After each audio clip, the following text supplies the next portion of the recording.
You know, in today's age of fitness, it seems like everybody is trying to out-different each other, right? Like everybody's coming up with new crazy exercises, new crazy ways to do things. And there's a powerful concept that has kind of been forgotten in the fitness world, and it's really important when it comes to building muscle, and that's progressive overload. So today I'm going to talk to you about progressive overload, what it is, how it'll help you build muscle, and how to use it so you can get better results in the gym.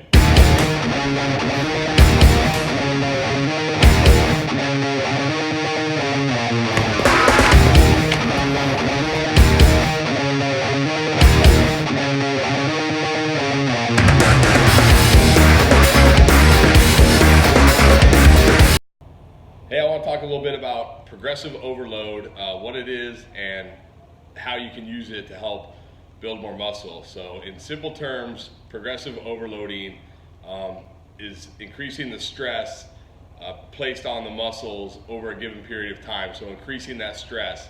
And there's a few ways you can do this. You can do this through increasing the weight that you use, increasing the number of reps you use, increasing the number of sets, and other different ways. But typically for the purpose of this discussion, and the most common way you're going to use progressive overload is by increasing the weight gradually over time. So how does progressive overload help you build more muscle? Well, basically what happens is our muscles respond to the demands we put on them. So as you progressively lift heavier and heavier weights, your muscles have to respond to the demand of the heavier weight.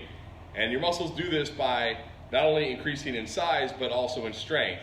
So as you slowly increase the weights on your lifts, it basically sends a signal to your muscles saying, hey, I have to be able to handle the demands being placed on me, so let me grow bigger and stronger.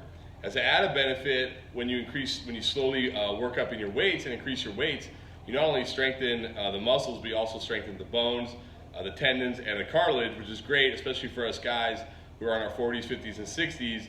You know, as we age, those things tend to degenerate, so we want to do anything we can to keep those strong and healthy as we get older and older. So how can you use progressive overload properly? Well, the first thing is start slowly, right? So let's just use the example of a dumbbell bench press. Let's say you're going to the gym today and you're going to do 3 sets of 10 on the dumbbell bench press, and you've never done it before, or you haven't done it in a long time, whatever it might be. Pick a weight, pick a lighter weight than you might think you need, and gradually increase.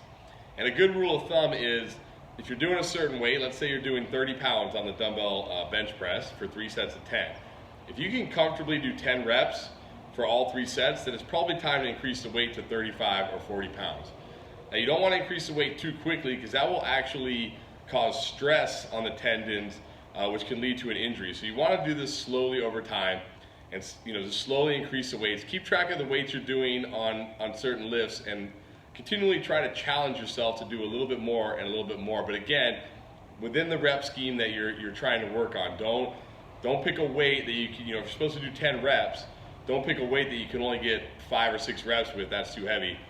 Find a weight that's challenging for 10, and then when you can comfortably do all 10 reps, then you can increase the weight to a heavier weight.